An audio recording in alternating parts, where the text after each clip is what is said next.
네, 저희 본문을 지난주엔 7장의 부분을 보았는데 오늘 훌쩍 뛰어넘어서 10장으로 넘어왔습니다. 마지막 재앙을 제외한 9가지의 재앙은 7장부터 10장까지 무려 4장에 걸쳐서 전개되고 있습니다. 오늘 저희는 9가지를 통째로 묶어서 한번 살펴보겠습니다. 출애굽 재앙 이야기는 시편에도 나옵니다. 78편과 105편에 기록되어 있는데 조금씩 다릅니다. 함께 이렇게 병행해서 읽어보아도 괜찮을 것 같습니다. 재앙을 순서대로 한번 이렇게 훑어보겠습니다. 가장 먼저는 애굽의 물들이 변합니다. 두 번째는 개구리가 등장하고 세 번째는 이라고 되어 있습니다. 일종의 각다귀입니다. 그러니까 남의 것을 뜯어먹고 사는 사람을 비유할 때 우리 각다귀 같은 사람이다라고 비유를 하는데 그 각다귀입니다. 모양이 모기와 비슷하고 물리면 굉장히 아프다고 합니다. 네 번째는 파리. 벌레라고 하는 단어가 사용되었습니다. 다섯 번째는 파멸의 뜻을 담고 있는 전염병이 가축을 칩니다. 그리고 여섯 번째는 종기, 이번엔 가축뿐만이 아니라 사람까지도 칩니다. 일곱 번째는 불우박이 비처럼 내리고 여덟 번째는 메뚜기가 등장합니다. 그리고 오늘 아홉 번째는 흑암이 아홉 번째 재앙으로 등장을 합니다. 이 부분에 대해서 영화로도 많이 이렇게 제작이 되었기 때문에 여러분들이 쉽게 조금 이미지적으로 상상이 될 거라 생각이 듭니다. 이 방대한 분량의 재앙의 서사는 두 가지의 말씀으로 요약이 됩니다. 이게 가로를 열고 닫고, 그러니까 재앙마다 가로 열고 닫고 이런 패턴을 좀 가지고 있는데, 먼저는 하나님의 말씀입니다. 내 백성을 보내라, 그들이 나를 섬길 것이니라 라고 시작을 합니다. 하나님의 계획과 의지가 담긴 이 말씀은 모세가 처음 바로 앞에 서는 5장부터 오늘 9번째 재앙이 끝나는 10장 사이에 7번이나 등장을 합니다. 물론 또 안 등장하는 그런 재앙도 있는데 우리가 문맥상 또 그런 말씀으로 우리가 알 수가 있습니다. 7번 등장해서 이렇게 재앙의 문을 엽니다. 두 번째는 여기에 대한 바로의 반응입니다. 바로의 마음이 완강하여 보내지 아니하니라 하면서 이는 여호와의 말씀과 같았더라 라고 후렴구처럼 각각의 재앙 에피소드를 끝맺고 있습니다. 바로의 말들을 좀 더 살펴보겠습니다. 여호와가 누구이기에 나는 여호와를 알지 못한다. 처음에 바로는 시큰둥하게 대답을 합니다.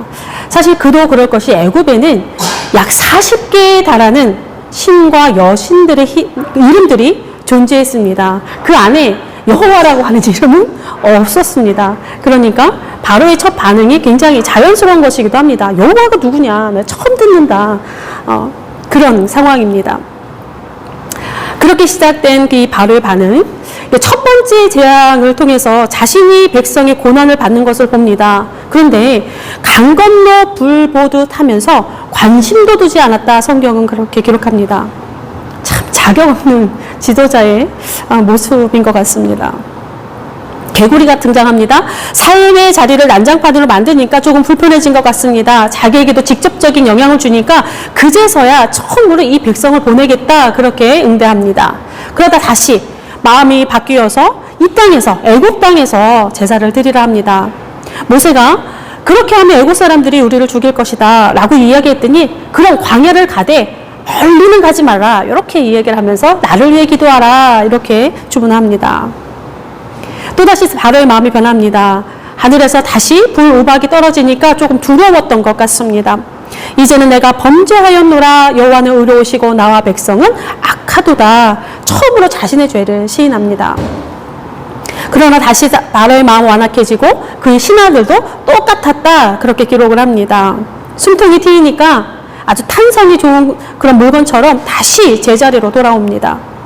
모세가 다시 재앙을 예고하니까 신하들이 탄원하고 이번에는 장정만 가라, 어른들만 가라 이야기합니다. 그러나 다시 재앙은 시작되고 메뚜기가 시커멓게 하늘을 뒤덮으니까 다시 모세를 급하게 부릅니다.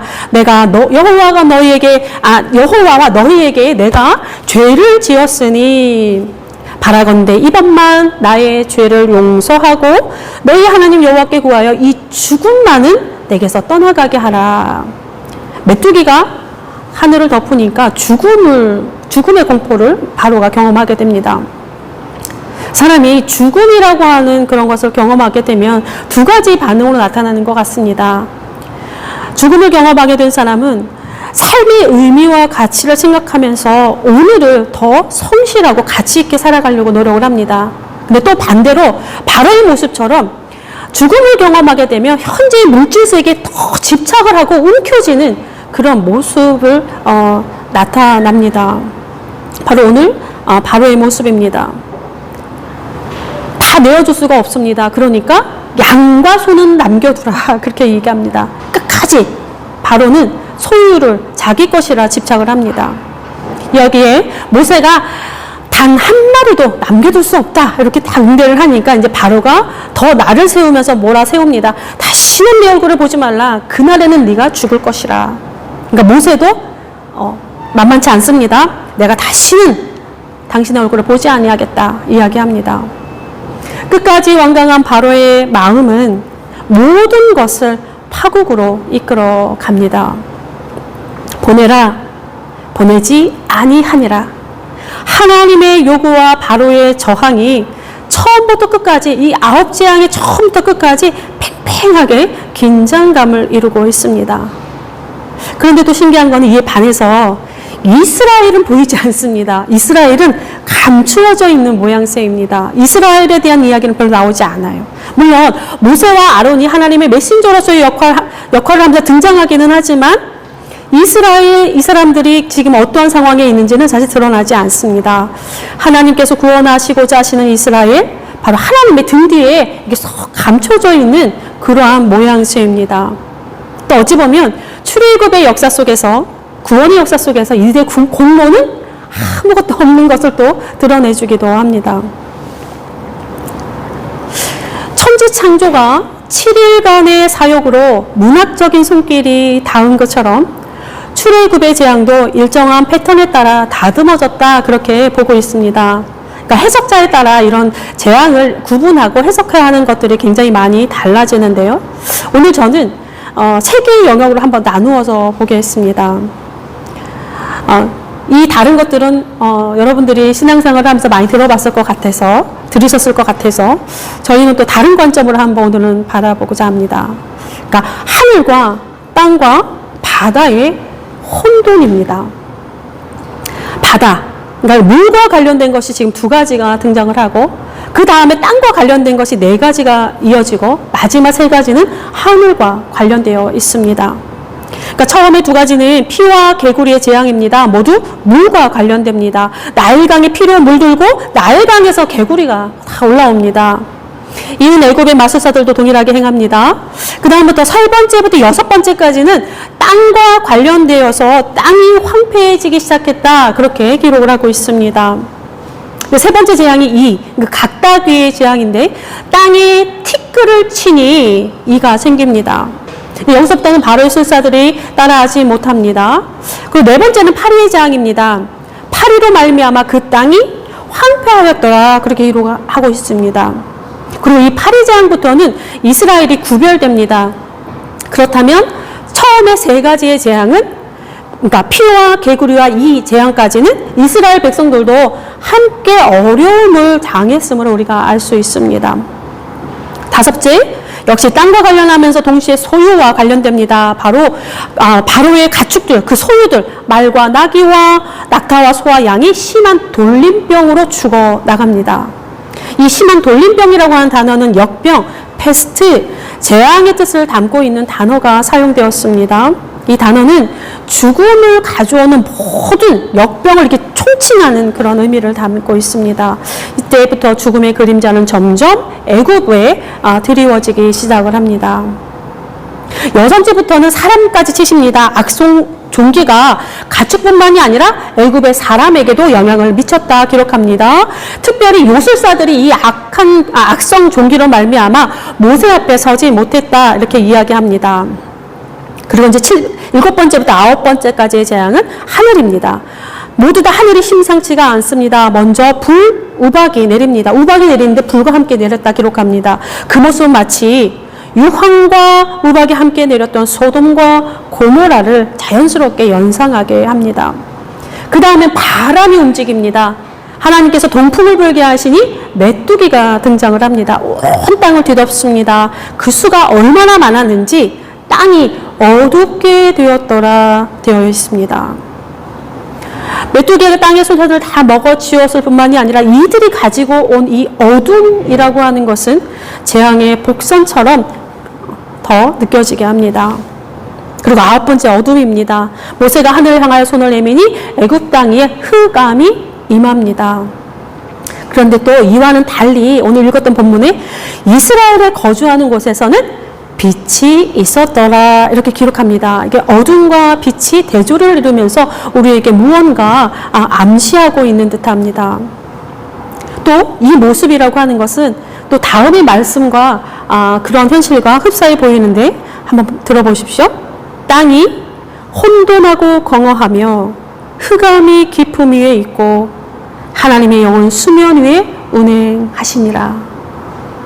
바로 천지창조 바로 전 창세기 1장 2절의 말씀입니다. 바로 그 혼돈의 세계 자체, 바로 지금 애굽이 그러한 상황 가운데 몰아갔습니다. 태고부터 인간의 죄악은 피조물에 영향을 많이 미쳤습니다. 그 중에서 단연 땅이 고통을 받았습니다. 땅이 너로 말미암아 저주를 받고 창세기 3장 17절입니다. 땅은 인간의 삶의 터전이요 양식이었습니다. 그 땅이 인간의 죄로 말미암아 저주를 받으면서 인간에게 양식을 내어주는 것이 아니라 가시덤불과 엉겅퀴를 싹 뒤덮어버렸습니다. 인간은 자신의 죄악을 걷어내듯이 이 가시덤불과 엉겅퀴를 걷어내고 땅을 다시 잘 돌보고 가꾸어야만 거기서 양식을 얻을 수 있는 수고가 숙명처럼 주어졌습니다. 노아의 홍수는 어떻습니까? 하늘과 바다의 모든 샘이 터지니 땅이 물속에 150일간 수장되는 고통을 겪었습니다. 물론 오늘의 그 출애굽의 9가지 재앙이 태고적인 심판과 동일하지는 않습니다. 그러나 출애굽 재앙 역시 가장 먼저 심판을 받은 것은, 가장 먼저 고통을 겪은 것은 자연입니다. 이번에는 물이 먼저 심판을 받았습니다. 바로의 탐욕과 애굽의 죄로 인한 이 첫 심판이라고 하는 것은 그들의 삶의 터전이요 풍요의 수원지였던 바로 나일강입니다. 17절에, 그러니까 7장 17절에 이렇게 되어 있습니다. 볼지어다 내가 내 손에 지팡이로 나일강을 치면, 그렇게 재앙은 시작이 되는데, 하나님이 나일강을 친다라고 했을 때 이 친다라고 하는 것은 가장 먼저는 물리적인 그런 모습을 드러내는 것고 행동을 나타내는 것이기도 하지만, 이 치다라고 하는 단어가, 이 히브리 단어가 하나님이 주체가 되었을 때는 신학적으로도 매우 중요한 의미를 가집니다. 그러니까 나일강을 치시는 이것은 영적인 의미를 동반한다라고 하는 사실입니다. 이 천혜의 자연 나일강, 애굽의 생명줄인 이 나일강이 하나님의 치심으로 인해서 뒤틀립니다. 나일강을 비롯한 모든 강들, 운하와 목과 호수의 물들이 다 피로 변합니다. 7일간 동안 지속됩니다. 생태계의 균열을 가져오는 것은 자명한 일입니다. 물은 마실 수 없었을 뿐만이 아니라 나일강에 서식하던 물고기들의 죽음은 말할 것도 없습니다. 또한 눈에 보이지 않는 모든 생명의 사슬들 역시 치명타를 입기에 충분한 그러한 시간이었습니다.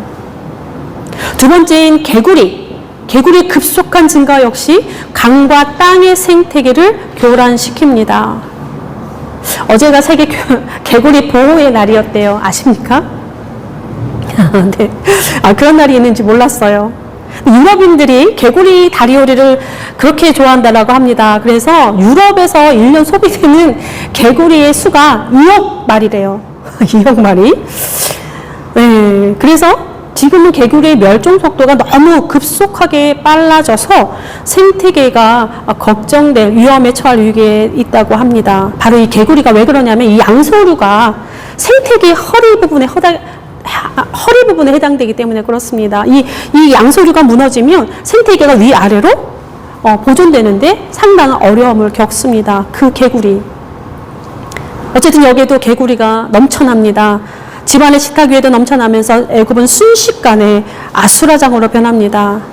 그런데 이 피와 개구리의 이 이적을 바로의 요술사들도 똑같이 따라합니다. 그런데 참 이상한 것은 애굽의 요술사라면 피로 물든 강을 다시 맑게 하거나 또 나일강에서 올라온 개구리를 다 나일강으로 다시 돌려보내거나 그래야 되지 않겠습니까? 근데 똑같이 합니다. 그러니까 재앙이 2배가 되는 그런 상황입니다. 나일강의 반란처럼 그렇게 느껴집니다. 출애굽기 초반을 우리가 나눌 때 나일강의 존재와 그 영향력에 대해서 이미 다룬 바 있었는데, 생명과 풍요의 강으로 유구한 역사를 이어온 이 나일강이 이제는 죽음의 강으로 변해버립니다. 피와 개구리의 재앙, 공통적인 결과가 있습니다. 바로 악취입니다. 출애굽기에서 그 악취라는 단어가 5번 사용되는데요. 한 번은 이스라엘이 모세와 아론에게 이렇게 말합니다. 너희가 우리를 바로에게, 그러니까 애굽에게 미운 것이 되게 하였도다. 여기서 미운 것이 악취라는 단어입니다. 그리고 또 뒤로 가보면 이제 출애굽기 이제 만나와 메추라기 사건에서 하나님께서 그날 먹을 만나만 취하라 하셨습니다. 그런데 욕심을 내서 더 많이 거둔 만나가 썩음으로 인해서 냄새가 납니다. 이게 악취라고 하는 단어입니다. 동일한 단어입니다. 이렇게 2번 쓰이고 나머지는 바로 이 재앙에서 쓰입니다. 피로 변한 나일강에서 악취가 나고 개구리를 땅에 쌓아놓으니 악취가 납니다. 근데 이 악취라는 단어가 상당히 재미있는 것은 우리 곳곳을 자극하는, 기분 나쁘게 자극하는 그런 것만이 아니라 인간의 삶이 부패했을 때도 사용되는데, 히브리인들은 하나님의 코앞에서 풍기는 나쁜 냄새, 즉 악취를 악행이라고 보았습니다. 바로 지금 바로와 애굽을 대변하는 것 같습니다. 자, 5번째 재앙에는 가축이 돌림병으로 죽어나가고, 6번째는 모든 짐승이 종기로 고난을 받습니다. 그러니까 5번째는 가축, 내가 집에서 기르는 가축이고, 6번째는 들에 있는 그냥 다른 동물들까지, 짐승들까지 고난을 받습니다. 우박으로 인해서는 들에 있는 사람과 짐승, 다 사람까지, 그리고 밭의 채소까지 다 망가집니다. 거기 보면 이렇게 표현되어 있습니다. 우레소리와 우박을 보내시고 불을 내려 땅에 달리게 하시니라. 매우 잔혹한 표현입니다. 땅에 달리게 하시니라. 때문에 들에 있는 사람과 짐승은 물론이요, 밭의 모든 채소가 다 상해버립니다. 그리고 들의 나무가 다 꺾여져 버립니다. 결정적인 하늘에 발라는 메뚜기입니다. 동풍이 분이 바람을 불게 하시니 메뚜기가 온 땅을 덮어 땅을 어둡게 하고, 그 피해가, 땅의 피해가 아주 심했다 기록합니다. 그야말로 애굽의 바다와 땅은, 그리고 하늘은 모두 처참한 몰골만 남겨진 탄식과 눈물이 있는 탄식의 우물 그 자체가 되어 버립니다. 9번째 재앙 흑암, 3일 동안 온 애굽을 덮었습니다. 그 탄식의 우물이 되어버린 그 땅을 어둠으로 쫙 덮습니다. 마지막 남겨진 하나의 재앙을 엄중하게 암시하기도 합니다. 이 9가지의 재앙, 이스라엘에게는 구원이요 애굽에게는 재앙이 되고, 이스라엘에게는 희망이요 애굽에게는 절망이 되는, 이스라엘에게는 빛이요 애굽에게는 흑암이 되는, 이스라엘에게는 기쁨이요 애굽의 슬픔이 되는 이 출애굽의 재앙 이야기. 오랫동안 고난받는 하나님의 백성이 구원 얻은 것으로 의인이 구원을 얻고 악인이 심판을 받는, 불의가 제거되고 공의가 세워지는, 죄의 권세가 무력화되고 탐욕스러운 세상의 보좌가 심판을 받게 되는, 이렇게 그저 단순하게 이분법적인 기쁨으로만 바라볼 것은 아니다라는 것을 말씀드리고 싶습니다. 출애굽의 재앙 이야기는 인간에 대해서는 말할 것도 없고, 앞에서 살펴본 것처럼 피조물인 자연이 고통받았던 그러한 참혹한 사건입니다. 인간과 자연은 항상 유기적으로 연결되어 있습니다. 인간은 그 자체로서 또 자연의 일부이기도 합니다. 흙으로 빚어지고 흙으로 돌아갑니다. 동고동락하듯이 자연은 인간의 구원과 심판마저도 동행하였습니다. 그러나 자연은 자신들의 죄값을 치르는 심판이 아닙니다. 인간의 죄값을 치르는 심판에 늘 언제나 먼저 고통을 받았습니다. 이는 창조주 하나님의 아픔이기도 합니다. 그 자체로서.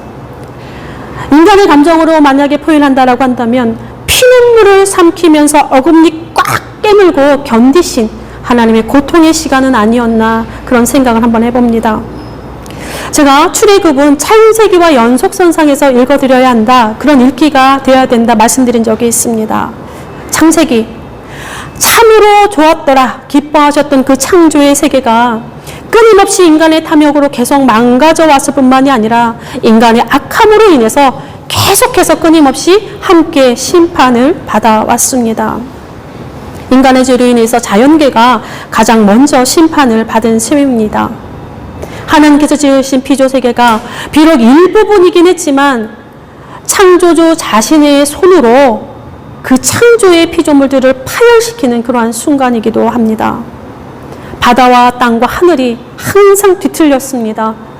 그것은 생태계의 교란을 이야기합니다. 창조의 질서가 무너집니다. 이것은 창조주 하나님의 고통 그 자체입니다. 자신에게 가하신 폭력과 같습니다. 당신의 백성을 구원하시기 위해 자신을 치는 그러한 고통이고 인간의 악함을 고치시기 위해서 멍든 하나님의 마음을 우리는 볼 수 있어야 합니다. 우리는 구원을 은혜로 받습니다. 그런데 항상 그 대가는 하나님이 치르십니다. 우리로 인하여 단식하는 자연들, 또 그것을 바라보시면서 당신의 손으로 그것을 치시는 하나님의 멍든 가슴, 우리가 항상 구원의 역사를 바라볼 때에 이러한 모습도 함께 보았으면 좋겠습니다. 이러한 일들은 계속 역사 속에서 반복되고 있습니다. 새롭게 한 주간이 또 우리에게 주어졌습니다. 우리를 구원하시기 위한 하나님의 궤, 우리의 악함을 고치시기 위한 하나님의 섭리는 여전히 우리의 시간과 계속 동행할 것입니다.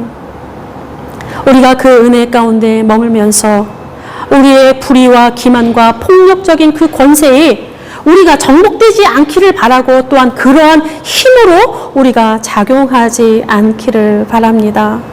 우리의 삶이 하나님의 심판을 가져오는 통로가 아니라 이 땅에 평화의 왕으로 오신 예수 그리스도처럼 우리의 존재와 우리의 삶이 우리의 삶의 자리에 이 땅에 평화를 가져오는 그러한 길이 되시는 한 주간이 되시기를 바랍니다. 기도하겠습니다.